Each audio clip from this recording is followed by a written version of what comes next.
Hello दोस्तों, मैं Manish Dhangar Malwa academy Indore के ऑनलाइन प्लेटफॉर्म में आप सभी का स्वागत करता हूं। और कल के लेक्चर में हमने प्रतिशत के बारे में समझा, प्रतिशत के कुछ कंसेप्ट हमने समझे, उससे आगे हम आज चलते हैं और प्रतिशत में आगे कंटिन्यू करते हैं। पिछले लेक्चर में मैंने आपको बताया था कि हम प्रतिशत को अच्छा पढ़ के 5 से 6 से 7 चैप्टर कैसे कवर कर सकते हैं, वो मैं आपको बता रहा था। और लास्ट में हमने समझा था चक्रवृद्धि ब्याज या कंपाउंड इंटरेस्ट के बारे में, मैंने लास्ट में आपको समझाया था। तो आज हम करते हैं प्रतिशत में आगे, समझते हैं कि प्रतिशत को हम कैसे आगे करेंगे। ठीक है, ठीक है। अब मैंने प्रतिशत के बारे में आपको बताया था कि प्रतिशत के बारे में मैंने आपको समझाया था डिटेल में, और लास्ट में हम चक्रवृद्धि ब्याज के बारे में पढ़ रहे थे। जो कि मैंने आपको समझाया था उसको एक बार हम और समझ लेते हैं कि कैसे हम चक्रवृद्धि ब्याज करेंगे। ठीक है, ये चक्रवृद्धि ब्याज हमने समझा था कि मान लो प्रिंसिपल है वो आपका 10,000 है और रेट ऑफ इंटरेस्ट आपकी दे रखी है वो आपकी 10% दे रखी है। ठीक है, और टाइम जो दे रखा है वो आपका 3 वर्ष का दे रखा है। जो कल हमने लेक्चर खत्म समाप्त किया था या एंड किया था, उससे आगे हम आज चल रहे हैं, वो एक बार और रिपीट कर देता हूं मैं, लास्ट वाली जो वैल्यू मैंने समझाया था। ठीक है ना।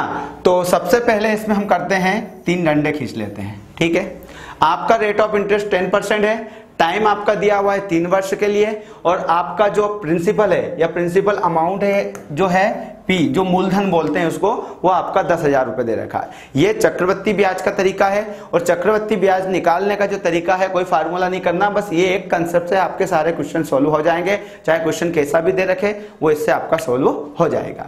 ठीक है, अब इसमें हम देखते हैं, तो हम देखते हैं कि रेट ऑफ इंटरेस्ट हमारी कितनी है, 10% है। तो हम यहाँ लिख लेते हैं 10% रेट ऑफ इंटरेस्ट, यहाँ भी 10% रेट ऑफ इंटरेस्ट, यहाँ भी 10% रेट ऑफ इंटरेस्ट। अब ये जो दे रखा है ये पहले वर्ष का दे रखा है, ये आपको दे रखा है दूसरे वर्ष का, ये आपको दे रखा है तीसरे वर्ष का। ठीक है, ये पहले वर्ष का ब्याज, ये दूसरे वर्ष का ब्याज, ये तीसरे वर्ष का ब्याज।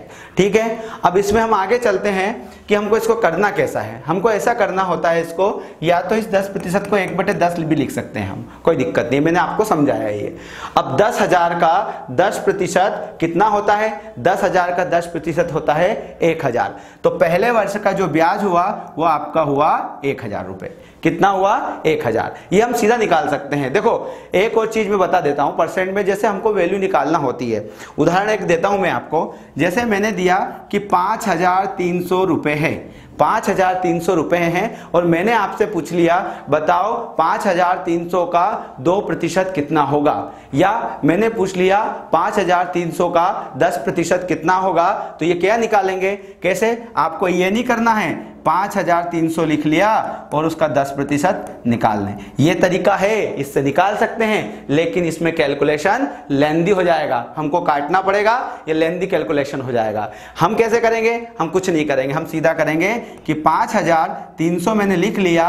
अब ये अपने आप में कितना परसेंट है, ये अपने आप में 100% है।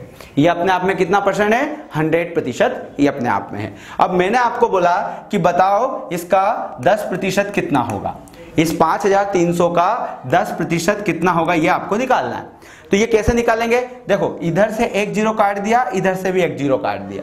मतलब क्या कि 530 जो होगा वो आपका 10% होगा। किसका 10% होगा, 5,300 का 10% जो होगा वो होगा 530 रुपए। अब इसमें और जाते हैं हम, और क्या जाएं इसमें कि भैया कि मैंने बोल दिया कि 10%, बताओ 5,300 का 1% कितना होगा। तो कुछ नहीं करना है, इधर से एक जीरो काट दी, इधर से एक जीरो काट दी। मतलब क्या कि 1% की वैल्यू किसके बराबर, 53 के बराबर। ये हमारा हो गया, मतलब 1% 53 आ जाएगा आपका। सीधा सीधा ऐसे निकालना है हमका। अब इसमें ये पूछ लिया मैंने, बताओ कि 5,300 का 5% कितना होगा। क्या मैंने बोल दिया 5,300 का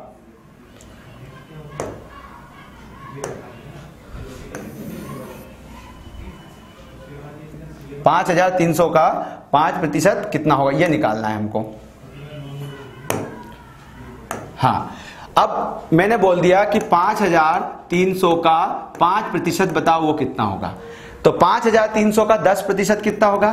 5300 का 10% हो जाएगा कैसा? इसको हमने काट दिया तो ये कट गया, 10% की वैल्यू आ गई आपकी 530। तो 10% की वैल्यू 530, तो 5% इधर भी आधा हो जाएगा, इधर भी आधा हो जाएगा, ये आ जाएगा 5%। 5% कितना जाएगा? 5 2 दूनी 4 और 1 हो गया, 2 6 12 और 2 5 10, मतलब 5% 265 आ जाएगा। अब मैंने पूछ लिया कि 5300 का 3% कितना होगा, वो भी कर सकते हैं कि 1% की वैल्यू कितनी आ गई? 53, तो 3% की वैल्यू इसमें 53 में 3 का गुणा कर दो। तो ये तरीका हमारा होता है निकालने का, और ऐसे ही आपको निकालना है कुछ भी चीजें परसेंट का निकालने के लिए। ठीक है, अब हम इसको समझ लेते हैं, जो हम कर रहे थे उसको हम कर लेते हैं। ठीक है, देखो तो 10,000 का 10% हमने निकाल लिया, 1,000 होता है। अब 10,000 का फिर 10% निकालेंगे दूसरे, ये पहले वर्ष का चक्रवृद्धि ब्याज, दूसरे वर्ष का चक्रवृद्धि ब्याज कैसा आ जाएगा? पहले वर्ष ये आ गया आपका 10,000 का 10% 1,000। अब पहले वर्ष का चक्रवृद्धि ब्याज और पहले वर्ष का साधारण ब्याज दोनों बराबर होता है। क्यों? क्योंकि पहले जो वर्ष होगा उस पहले वर्ष में आपका ब्याज के ऊपर ब्याज नहीं लगता है, केवल मूलधन के ऊपर ब्याज लगता है। तो ये पहले वर्ष का चक्रवृद्धि ब्याज और साधारण ब्याज दोनों बराबर होते हैं। अब दूसरा वर्ष का जो चक्रवृद्धि ब्याज होगा वो क्या होगा कि इस 10,000 पे तो 10% लग गया, लेकिन ये जो 1000 है इसके ऊपर भी 10% लगेगा। तो इसका 10% कितना हो जाएगा? इसका 10% आपका 100 हो जाएगा। आगे चलते हैं। आगे चलने के बाद तीसरे वर्ष का चक्रवृद्धि ब्याज क्या होगा? देखो चक्रवृद्धि ब्याज में ब्याज के ऊपर ब्याज लगता है, ये हमको पता होता है। अब 10,000 का 10% हो जाएगा आपका 1,000, ये प्रिंसिपल पे लग गया। अब ये जो ब्याज है इसके ऊपर भी 10%, तो 1,000 का 10% आपका हो गया 100 रुपए। फिर इसके ऊपर भी लगेगा, इसका 10% हो जाएगा फिर 100 रुपए, और फिर 100 के ऊपर 100 का 10% कितना जाएगा? 10 रुपए। अब यहां हम देखें कि पहले वर्ष का चक्रवृद्धि ब्याज और साधारण ब्याज बराबर है। ये फर्स्ट वर्ष का चक्रवृद्धि ब्याज है जो कि बराबर है साधारण ब्याज, दोनों कितना है? 1,000 रुपए। दूसरे वर्ष का चक्रवृद्धि ब्याज या कंपाउंड इंटरेस्ट, केवल दूसरे वर्ष की बात करें, वो आपका जाएगा 1,100 रुपए। और तीसरे वर्ष की अगर हम बात करें तो 100 1000 100 200 1210 हो जाएगा। ये आपका हो गया चक्रवृद्धि ब्याज तीसरे वर्ष का, केवल तीसरे वर्ष का। अगर बोल दिया कि बताओ 3 वर्ष का चक्रवृद्धि ब्याज कितना होगा, तो 1000 2000 3000 100 200 300, तो ये आपका आ जाएगा 3310। यहां से हमने कल का लेक्चर खत्म किया था। अब यहां से हम आगे चलते हैं, यहां से हम आगे समझ लेते हैं। ठीक है, देखो अगर आपको प्रतिशत करना है, आपको कंसेप्ट से प्रतिशत पढ़ना है या समझना है, तो ये कुछ दिए हैं आपको, डायरेक्ट वैल्यू दे रखी है, ये फ्रैक्शन से प्रतिशत में कन्वर्ट करके दे रखी है। इनको रटने की जरूरत नहीं है, इनको बस प्रैक्टिस करना है, आपको देखना है इनको, और ये अपने आप याद हो जाएंगे और समझ में आ जाएंगे, और हम इनको यूज करना है। ये करने से हमारा फायदा ये होगा कि हमारा कैलकुलेशन आसान हो जाएगा, हमको ज्यादा मेहनत करने की जरूरत नहीं रहेगी। ठीक है, समझ लेते हैं क्या है। देखो यहां पर दिया है 1/2, 1/2 बराबर कितना होगा? 50%। ये 1/2 वैल्यू आपकी किस में दे रखी है? ये भिन्न में दे रखी है, और 50% ये काय में दे रखा है? ये दे रखा है आपका प्रतिशत में। और मैं इसमें आपको पहले समझा चुका हूं कि भैया 2 का 50% 1 होगा, ये इसका कंसेप्ट है क्या, कि 2 का 50% 1 होगा। ठीक है, उसी तरह 1/3 जो है उसका 33, 1/3 इक्वल टू होगा 33 सही 1/3%। अब इसका मतलब भी यही होगा कि 3 का 33 सही 1/3% 1 होता है। फिर 1/4 आ गया, इसका 25%, मतलब 4 का 25% 1 है, जो हम पहले भी मैंने पहले भी आपको समझाया है कि इसका मतलब यह है कि एग्जाम में 4 नंबर का पेपर था, आपको नंबर 1 आए, मतलब क्या, आपका 25% बना, यही कंसेप्ट है। फिर 5 का 20% क्या है? 1 है, 5 का 20% 1 है। 6 का 16 सही 2/3% क्या है? 1 है। 7 का 14 सही 2/7% क्या है? 1 है। 8 का 12 सही 1/2% 1 है।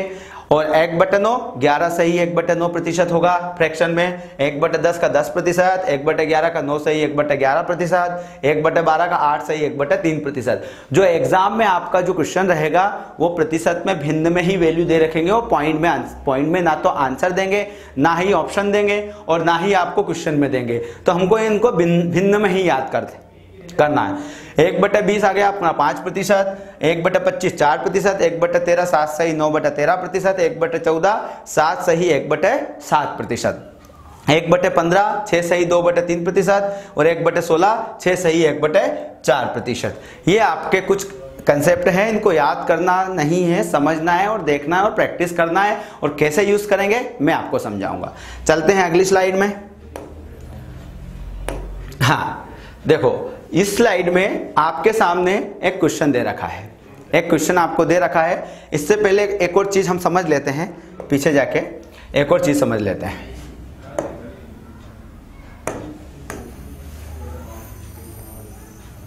एक और चीज समझ लेते हैं। क्या समझ लेते हैं?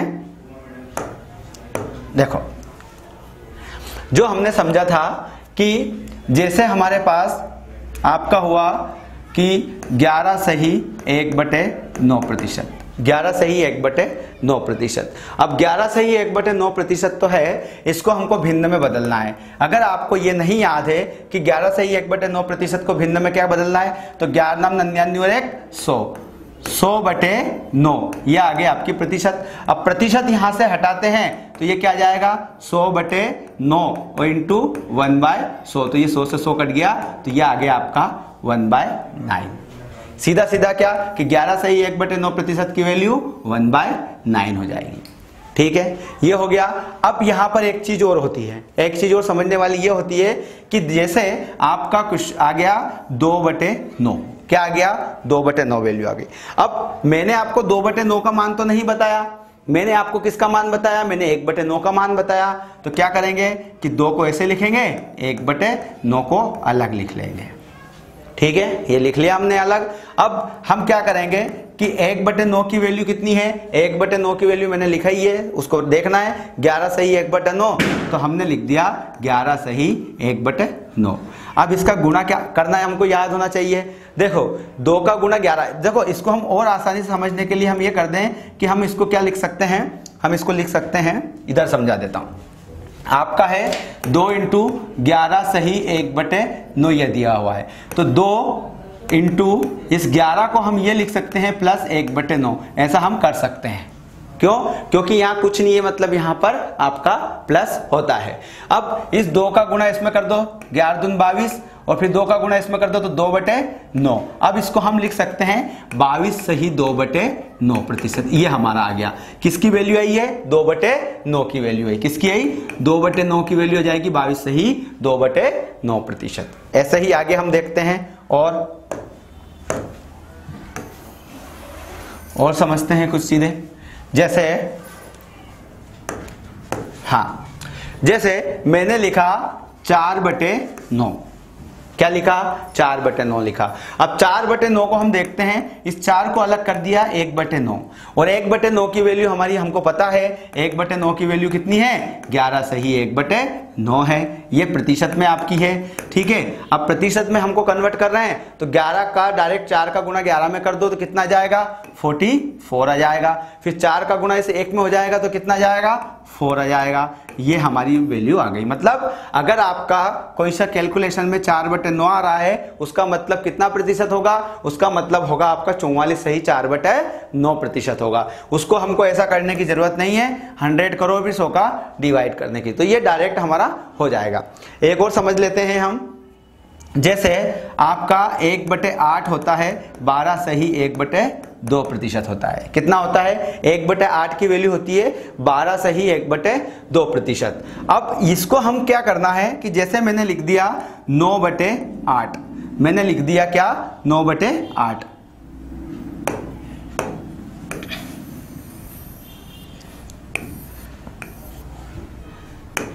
हाँ, जैसे 12 सही 1/2 जो होगा वो होता है आपका 1/8, और मैंने लिख दिया 9/8। अब बताओ ये प्रतिशत में वैल्यू कितनी है।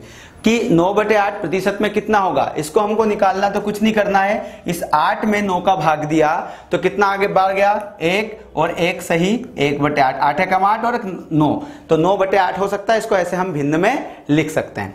अब इसको हम भिन्न में लिख लें तो जो ये 1 है ये अपने आप में कितना परसेंट है, ये अपने आप में 100% है, प्लस 1/8, इसको हम परसेंट में बदलेंगे तो कितना आ जाएगा, ये आपका 1/8 जो है परसेंट में अगर हम निकालेंगे तो ये हमको पता है 12 सही 1/2% होता है। इसको इसमें हम जोड़ देंगे तो ये हो जाएगा आपका 112 सही 1/2%। अब मैं आपको ये चीजें बता रहा हूं, लेकिन आप एग्रीकल्चर के अगर स्टूडेंट हैं तो आपको ज़्यादा कैलकुलेशन करने की ज़रूरत नहीं होती है, आपके पास पर्याप्त समय होता है, इसलिए इनको अगर हम ना भी करें तो आपको कोई टेंशन लेने की ज़रूरत नहीं है। ये जो आएगा ये अदर जो कंपटीशन जिसमें कि टाइम कम होता है, मैथ्स में हमको जल्दी करना होता है, तो ये चीज़ें हमको याद रखने की ज़रूरत है, लेकिन एग्रीकल्चर स्टूडेंट को ये कोई याद रखने की ज़रूरत नहीं है, हम इनको डायरेक्ट भी कर सकते हैं। ठीक है, अब हम हमारे चैप्टर पे आते हैं। ये मैंने आपको पूरा बेसिक बताया है कि हम एक ही प्रतिशत को पढ़ के आगे के चैप्टर कैसे कवर कर सकते हैं, ये हमने डिटेल में पढ़ा। अब हम हमारे चैप्टर पे आते हैं और पहला क्वेश्चन स्टार्ट करते हैं प्रतिशत का। और आप सभी से मेरा रिक्वेस्ट है, बिल्कुल आप सभी से मेरी इच्छा है कि आप मेरे साथ कंटिन्यू जुड़े रहिए। आप अगर प्रतिशत अच्छे से पढ़ते हैं तो आगे के सारे चैप्टर आपके अच्छे से हो जाएंगे। अगर आप ऑनलाइन एप्लीकेशन जो है उसमें अगर एडमिशन लेते हैं, एप्लीकेशन में जाके और उस कोर्स को परचेस करते हैं, तो मेरी आपसे रिक्वेस्ट है कि प्रतिशत वाले चैप्टर को अच्छे से समझिए, अच्छे से देखिए, एक को रिपीट कर करके एक वीडियो को 2, 3 बार 4 बार देखिए, समझिए कि मैंने हर एक लाइन में क्या क्या बोला है। क्योंकि प्रतिशत अगर आपने समझा तो आगे के चैप्टर आपको समझ में आएंगे, अन्यथा आगे के चैप्टर आपको समझ में नहीं आएंगे और उसमें कंफ्यूजन क्रिएट होगा। क्यों? क्योंकि आपने अगर इस प्रतिशत को किसी और तरीके से पढ़ रखा है, किसी फार्मूले तरीके से पढ़ रखा है, ट्रिक के तरीके से पढ़ रखा है, डिटेल में पढ़ रखा है, तो ये आपको दिक्कत देगा। लेकिन अगर आपको एक बार ये समझ में आ गया और इसकी आपने प्रैक्टिस अच्छे से कर ली तो आपको ये कभी भी दिक्कत नहीं देगा और आप हमेशा आपकी लाइफ में, आपकी डेली रूटीन में जहां भी जाओगे वहां आपका ये काम आएगा। ठीक है, तो अब हम चलते हैं हमारे पहले क्वेश्चन की ओर। तो इसमें मैंने एक आपको बता दिया है, टाइप बता दी है, मैंने टाइप का समझा दिया है कि इसमें मैंने टाइप दे रखी कि इस टाइप के क्वेश्चन आते हैं आपके, और उस टाइप में कुछ क्वेश्चन दे रखेंगे, वो क्वेश्चन हम सॉल्व करते हैं। जैसे आपको यहां दे रखा है कि सीता की आय गीता की आय से 10% कम है, और बताइए कि गीता की आय सीता की आय से कितने प्रतिशत अधिक होगी, अधिक है या अधिक होगी। तो पहले ही क्वेश्चन में उसने दिया कि सीता की आय गीता की आय से 10% कम है। ठीक है, यहां पर वो बात कर रहा है प्रतिशत की, तो आपको कुछ नहीं करना है, इस प्रतिशत को पकड़ लेना है, इस प्रतिशत को ही देखना है। जो मैंने कंसेप्ट बताया था उसी तरह, क्या कि 10% हमने लेना है, ले लिया 10%, यहाँ 10% मान दे रखा, 10% ले लिया, फिर क्या करना है, फिर बराबर का निशान लगाना है, फिर क्या करना है, 10% का फ्रैक्शन या भिन्न कितना होगा, वो होगा आपका 1/10। बिल्कुल धीरे धीरे हम कर रहे हैं, 10% बराबर 1/10। अब इसका मतलब क्या हुआ, ये लाइन हमने लिख दी और यही हमारा कंसेप्ट है, क्या कि सीता की आय गीता की आय से, मतलब सीता की जो आय है वो तुलना किससे कर रही है, गीता की आय से तुलना हो रही है, जिससे तुलना हो रही है वो हमेशा नीचे रहेगा। तो गीता की आय से सीता की आय की तुलना किससे, गीता की आय से हो रही है, तो ये जो नीचे की वैल्यू है ये आपकी हो जाएगी गीता की आय। किसकी आय हो जाएगी, गीता की आय हो जाएगी। तो हम लिख लेते हैं गीता की आय कितनी है, 10 रुपए है, गीता की आय 10 रुपए है, और यहां हमको परसेंट में ही निकालना है तो कोई टेंशन है नहीं। तो गीता की आय 10 रुपए है, और मैंने आपको बताया था कि इसका मतलब होता है कि 10 का 10% क्या होगा, 1 होगा, 10 का 10% 1 होगा। तो वो बोल रहा है कि सीता की जो आय है वो गीता की आय से 10% कम है, तो 10 का 10% 1, और 10 में से 1 गया तो कितना बचा, सीता की आय हो जाएगी 9 रुपए, 1 कम है। वो बोल रहा है कि सीता की आय गीता की आय से 10% कम है, तो 10 का 10% 1 है, तो 10 में से हम 1 कम कर देते हैं तो वो 9 आ जाता है। क्या आ जाता है, 9। अब गीता की आय 10 रुपए है तो सीता की आय कितनी है, 9 रुपए। अब वो बोल रहा है कि बताओ गीता की आय सीता की आय से कितने प्रतिशत अधिक है, ये बोल रहा है कि गीता की आय सीता की आय से कितने प्रतिशत अधिक है, ये निकालना है। अगर हम ऐसे आंकड़े में देखें तो हम देखते हैं कि सीता जो 9 रुपए कमा रही है और गीता 10 रुपए कमा रही है, तो कौन ज्यादा कमा रही है? गीता कमा रही है। कितना ज्यादा कमा रही है? 1 रुपया ज्यादा कमा रही है। कितना? 1 रुपया ज्यादा कमा रही है। कौन? गीता। अब वो बोल रहा है कि बताओ ये रुपया तो ज्यादा कमा रही है पर कितने प्रतिशत कमा रही है ज्यादा? तो प्रतिशत में पूछा है तो हम देखते हैं कि 1 रुपया ज्यादा कमा रही है, 1 रुपया लिख दिया। अब वो बोल रहा है किससे? सीता से। यहां पर लाइन दे रखी है, बताइए गीता की आय सीता की आय से कितने प्रतिशत अधिक है? तो सीता से तुलना कर रही है तो हम नीचे लिख देंगे 9। और फिर क्या निकालते हैं प्रतिशत निकालने के लिए? 100 का हम गुणा कर देते हैं। ठीक है, तो 1/9 इक्वल इंटू 100, या तो 100 में भाग दे के हम निकाल सकते हैं, या 1/9 अगर हमने लिख लिया तो मैंने 1/9 का फ्रैक्शन का मान प्रतिशत में आपको बताया था। तो 1/9 कितना होता है? 1/9 होता है 11 से ही 1/9 प्रतिशत, और यही हमारा आंसर होगा। क्या होगा? यही हमारा आंसर होगा। ठीक है, देखो अब करते हैं एक बार और। ये लिख लिया। अगर आपको ये नहीं आ रहा है कि सर हमने याद नहीं किया 1/9 बराबर 11 से ही 1/9 प्रतिशत होता है, ये याद नहीं किया है, तो आपको कुछ नहीं करना है, यहाँ लिखना है 100 और इस 100 में भाग दे देना है 9 से। तो 9 से भाग दिया एक बार, फिर आ गया क्या? 1, फिर 10, फिर 9 से कितना एक बार गया तो फिर आ गया कितना? 1। तो अब हम क्या लिखते हैं सही में? जो आपका देखो, इसको हम बोलते हैं क्या? इसको हम बोलते हैं भाजक, इसको हम बोलते हैं भाज्य, इसको हम बोलते हैं भागफल, और ये आता है शेषफल। अगर सही बटे में हमको लिखना है तो जो भागफल आया इसको सही में लिख लेंगे, और शेषफल आया इसको ऊपर लिख लेंगे, और जिससे भाग दे रहे हैं उसको नीचे लिख लेंगे। तो ये आपका जाएगा 11 सही 1/9 प्रतिशत। यह जाएगा आपका 11 सही 1/9 प्रतिशत। ये हमने पहला क्वेश्चन करा। इसमें अगर डाउट हो तो आप कमेंट्स में मेरे को बताइए कि सर यहाँ कंफ्यूजन हो रहा है, ये समझने में दिक्कत आ रही है। अगर समझ में आ गया है तो उसका भी रिप्लाई करिए कि हाँ सर बिल्कुल हमको समझ में आ रहा है। अब ये पहला क्वेश्चन हो गया, और ऐसे ही बस इसी कंसेप्ट से हम पूरा 6-7 चैप्टर कवर करेंगे, इसी कंसेप्ट से। तो मैं अभी भी बोल रहा हूं, जो फार्मूले से कर रहे हैं, जो अलग ट्रिक से कर रहे हैं, उन सभी स्टूडेंट से मेरा रिक्वेस्ट है कि एक बार इस मेथड को समझ लीजिए, आप कभी भी क्वेश्चन गलत नहीं करोगे, अन्यथा आगे के चैप्टर में भी आपको दिक्कत आएगी। वहां भी आप फार्मूले ढूंढोगे, वहां भी आप फार्मूले से करने की कोशिश करोगे। इसलिए मेरी आपसे प्रार्थना है कि आप इनको, इस कंसेप्ट को देखिए। नहीं समझ में आ रहा है, वीडियो को एक बार और रिवर्स करके देखिए, प्रीवियस करके देखिए, लेकिन इस कंसेप्ट को समझिए। अगर फिर भी समझ में नहीं आ रहा तो कमेंट्स बॉक्स में आप मेरे को बताइए कि कहां प्रॉब्लम आ रही है। ठीक है, ये हमारा पहला क्वेश्चन हो गया। अब आगे चलते हैं, आगे समझते हैं दूसरा क्वेश्चन।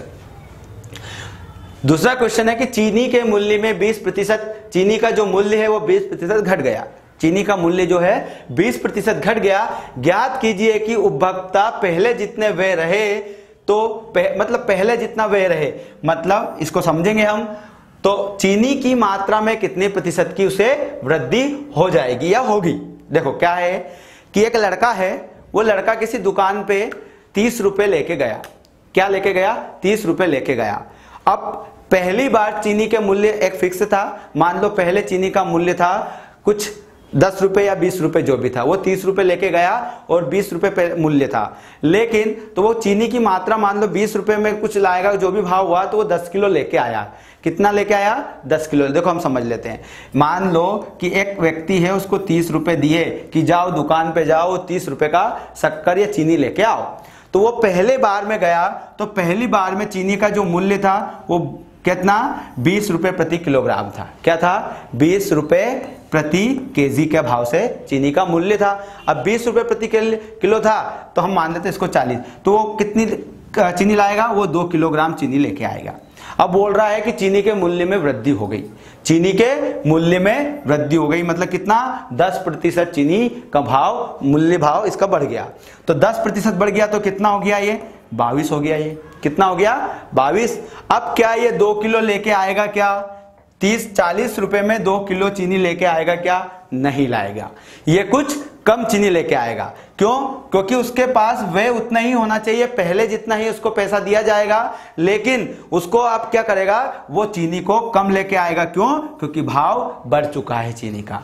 यही हमारा कंसेप्ट है, और यही वो यहां बोल रहा है कि जब भी आपको बोले कि जितने वे पहले था उतना ही व्यय रहे, व्यय में कोई परिवर्तन ना हो। तो चीनी के मूल्य में अगर वृद्धि हो जाए, घट गया, चीनी का मूल्य घट गया, तो वो पहले की मात्रा से ज्यादा मात्रा चीनी लेके आ जाएगा और पैसा उसको उतना ही दिया जाएगा जो पहले दिया जा रहा है। ठीक है, इस क्वेश्चन को हम समझते हैं, करते हैं, कैसे करेंगे इसको, देखो। हाँ, सबसे पहले हमको लेना है क्या, प्रतिशत ले लेना है। क्या लेना है, प्रतिशत। हम देखते हैं कि हमको क्या दे रखा है, हमको मूल्य दे रखा है। मूल्य क्या है, मूल्य और मात्रा। तो मूल्य कितना, 10% क्या हो गया, मूल्य घट गया, 10% मूल्य घट गया। तो 10 का 10%, 10 का फ्रैक्शन में मान 1/10 आ गया। क्या आ गया, 1/10। ठीक है, ये किस में कमी हुई, ये मूल्य में कमी हुई। ठीक है, तो मात्रा में वृद्धि हो जाएगी, सीधी सी बात है। अब हम देखते हैं कि पहले हमने यहां लिख लिया मूल्य। क्या लिख लिया, मूल्य। पहले मूल्य था 10 रुपए, प्रारंभिक मूल्य कितना था, 10 रुपए। अब बाद में मूल्य कितना हो गया, 10 का 10% कितना हो गया, 1। मतलब 10 का 10% मतलब 1, तो बढ़ के नया मूल्य कितना हो गया, 11 रुपए। क्यों, क्योंकि 10% मूल्य बढ़ गया, तो पहले 10 रुपए था, तो बाद में मूल्य कितना हो गया, 11 रुपए मूल्य हो गया। ठीक है, अब हम मात्रा देखते हैं। तो मात्रा जब ये बोले क्वेश्चन में कि व्यय में कोई, खर्च में कोई परिवर्तन ना हो, खर्च में कोई परिवर्तन ना हो, उसको पहले जितना पैसा दिया जा रहा था उतना ही पैसा बाद में दिया जा रहा है, तो मात्रा जस्ट इसकी उल्टी हो जाएगी या रिवर्स हो जाएगी। मतलब 10 रुपए अगर पहले मूल्य था, तो पहले वो 10 रुपए के भाव से 11 किलो खरीद रहा था चीनी, अब कितनी खरीद पाएगा, वो केवल 10 किलो खरीद पाएगा। अब यहां हम देखते हैं कि पैसा कितना हो गया, 11 धाम 110 रुपए हो गया। इधर भी कितना, 11 धाम 110, मतलब पहले भी 110 रुपए खर्चा था, बाद में भी 110 रुपए खर्चा है। तो अब क्या हुआ कि पहले वो 11 किलो चीनी खरीद रहा था, अब वो कितनी खरीद पा रहा है, केवल 10 किलो चीनी खरीद पा रहा है। अब हम देखते हैं कि कितनी कम चीनी, पहले 11 किलो अब 10 किलो चीनी खरीद पा रहा है, तो कितनी कम खरीद पा रहा है, 1 किलो चीनी कम खरीद पा रहा है। अब पूछ रहा है कि कितने प्रतिशत कम खरीद पा रहा है, तो हम ओरिजिनल पे निकालेंगे। तो ओरिजिनल पहले कितना था, 11 किलो, तो 1/11, और 1/11 मैंने आपको बताया है, 1/11 अपने आप में कितना होता है, 9 सही 1/11%, मतलब 9 सही 1/11% की उसमें वृद्धि हो जाएगी। 9 सही 1/11% की उसमें वृद्धि हो जाएगी। सॉरी, एक थोड़ा सा मिस्टेक हो गया है, ये हो गया है कि यहां हम कर लेते हैं, इस घटने की जगह हम लिख देते हैं, यहां हम देख लेते हैं, इसका उल्टा हो जाएगा, ये 10 से करके मूल्य में कमी हो गई। ये क्वेश्चन थोड़ा सा हमारा यहाँ मिस्टेक हो गया है कि यहाँ क्या लिखा रहा है, घटने वाला। चलो फिर से कर लेते हैं इसको। हाँ, इसको हम यहाँ इतना सा कर लीजिए आप, इसको कोई चेंज मत कीजिए इसमें। इस घटने की जगह यहाँ लिख लीजिए बढ़ गया, ये कर लीजिए, और मात्रा में कितने प्रतिशत की, इसको यहाँ कर लीजिए कमी हो जाएगी। तो ये हमारा बिल्कुल सही है, जो हमने समझा है वो बिल्कुल सही है, कोई गलत नहीं है।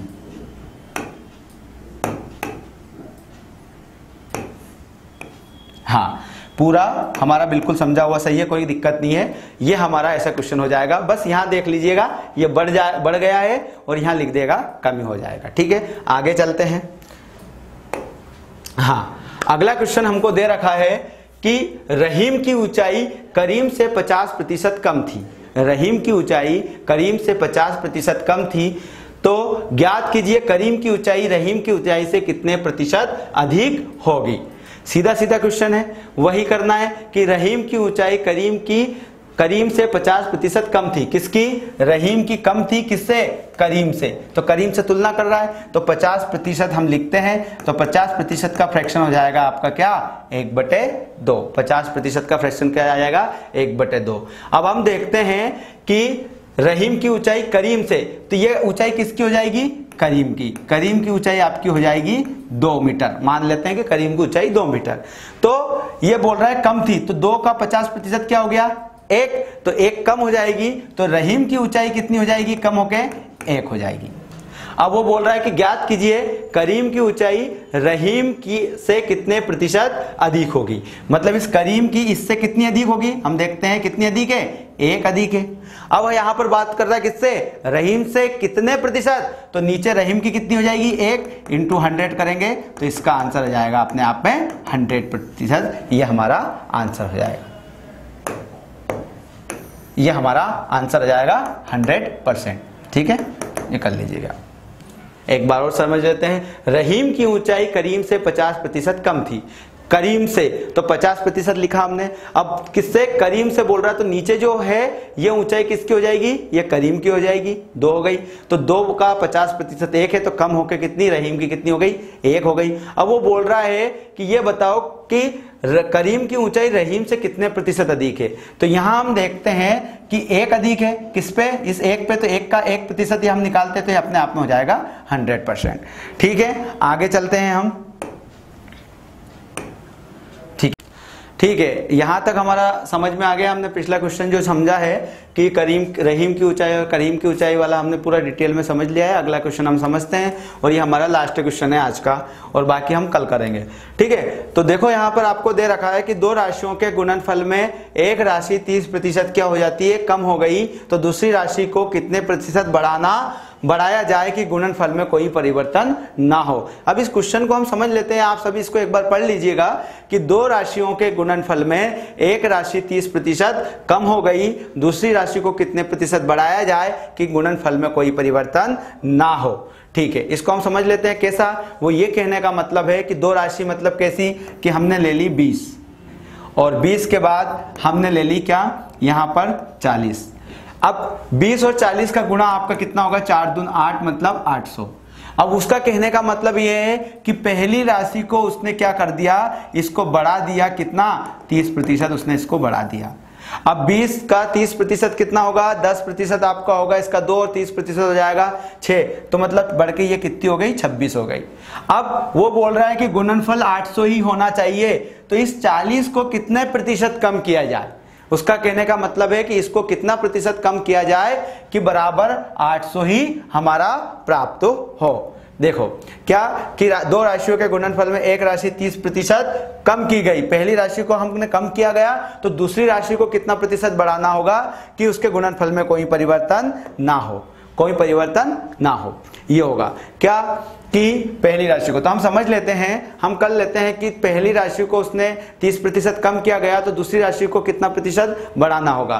तो हम देख लेते हैं कि हमने मान लिया कि 30% हमने लिख लिया, तो 30% का फ्रैक्शन कितना जाएगा, यह आ जाएगा आपका 30/100 हम लिख सकते हैं, और इससे हमने काट दिया तो यह आ गया आपका 3/10। मतलब 30% की वैल्यू अपने आप कितनी हो गई, 3/10। मतलब 10 का 30% क्या होगा, 3 होगा। 10 का 30% 3 होगा। तो हम मान लेते हैं, क्या मान लेते हैं कि पहली जो है वो राशि आपकी क्या हो गई कि उनका जो गुणनफल है वो कितना हो गया, उसके गुणनफल में कोई परिवर्तन ना होना चाहिए। तो 10 का 30% आपका 3 हो गया। ठीक है, अब सीधा सीधा हम इसमें यह देख लें कि पहली जो राशि है वो 10 है, और 10 से बढ़ के कितनी हो गई, वो आपकी 10 का 30% कम हो गया, तो 10 से घट के कितनी हो गई, ये 7 हो गई।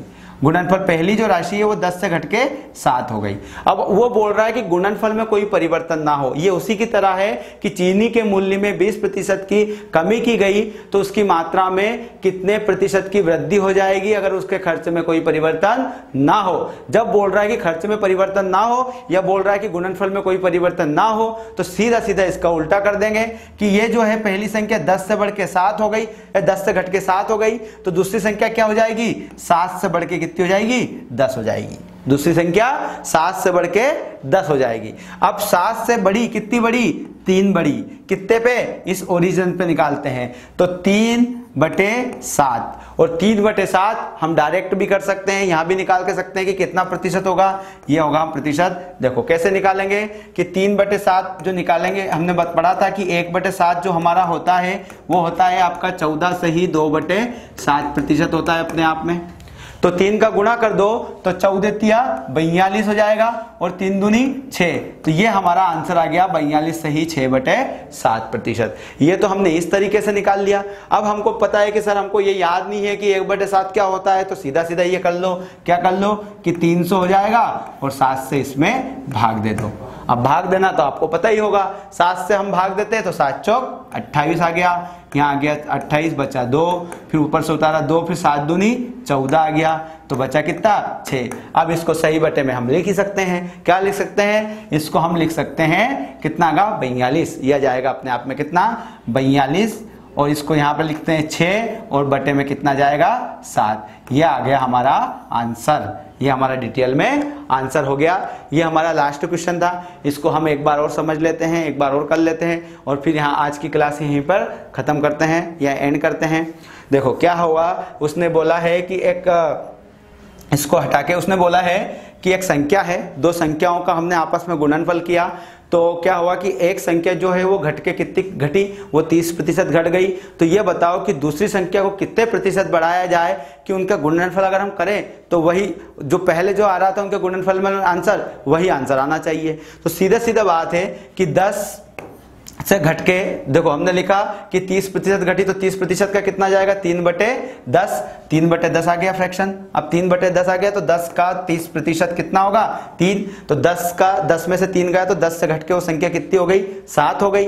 अब पहली संख्या 10 से घट के 7 हो गई, तो दूसरी संख्या क्या हो जाएगी 7 से बढ़ के हो जाएगी 10। कितनी हो जाएगी 7 से बढ़ के 10। अब हम देखते हैं कि 7 से बड़ी वो 3, तो कितनी 3 बड़ी कितने पे 7 पे, तो हमने लिखा क्या 3/7 इंटू परसेंट में वैल्यू निकालनी है तो 100 का गुणा कर देते हैं। हम इसको दूसरे तरीके से कि इससे भी कर सकते हैं कि 3 इंटू 1/7, तो 1/7 का मान हमारा होता है क्या 14 सही 2/7%, और 3 का उसमें गुणा कर दिया तो 14 तिया 42 और 3 दूनी 6, तो 42 सही 6/7 हमारा ये आंसर आ गया।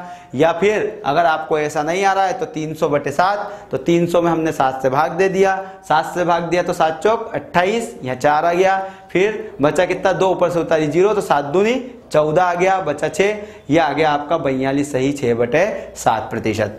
ये हमारा लेक्चर आज का यही समाप्त होता है। अगले लेक्चर में हम इससे आगे कंटिन्यू करेंगे और प्रतिशत को अच्छे से समझेंगे और प्रतिशत के बारे में समझेंगे, और जो भी प्रतिशत के बारे आगे जो आएगा प्रॉफिट एंड लॉस और SI और CI, उसको भी इसी मेथड से करेंगे। मेरी आपसे रिक्वेस्ट है कि इस मेथड को साथ साथ में समझते जाइए, इस कंसेप्ट को साथ साथ में समझते जाइए, ताकि आपको आगे दिक्कत ना हो, आगे के चैप्टर समझने में आपको दिक्कत ना हो। अब मिलते हैं अगले लेक्चर में, और मैं आपसे मेरा सभी से आप रिक्वेस्ट है कि आप ऑनलाइन जो है, ऑनलाइन के साथ ऑफलाइन भी कुछ जो बच्चे जुड़ना चाहें वो ऑफलाइन भी क्लासेस ले सकते हैं। अभी ऑफलाइन में जो हमारी क्लासेस वो 8 से 12 में मॉर्निंग में चल रही है, वो फुल हो चुकी है। उसकी फीस 6000 थी, और इवनिंग में अभी बैच स्टार्ट होने वाली है 4 से 8 के बीच में, और उसकी फीस 2500 रुपये है। आप उसमें इवनिंग में एडमिशन ले सकते हैं और ऑफलाइन पढ़ सकते हैं, और ऑनलाइन अगर आप कर रहे हैं तो ऑनलाइन भी एडमिशन ले सकते हैं, जहां पर प्ले स्टोर में एप्लीकेशन अवेलेबल है। वो एप्लीकेशन मालवा एकेडमी इंदौर के नाम से हम प्ले स्टोर से डाउनलोड कर सकते हैं, और वहां से हमारा जो ये कोर्स परचेस कर सकते हैं, जिसकी फीस 2500 रुपये है। अब नेक्स्ट लेक्चर में हम मिलते हैं। थैंक यू, धन्यवाद, जय हिंद, जय भारत।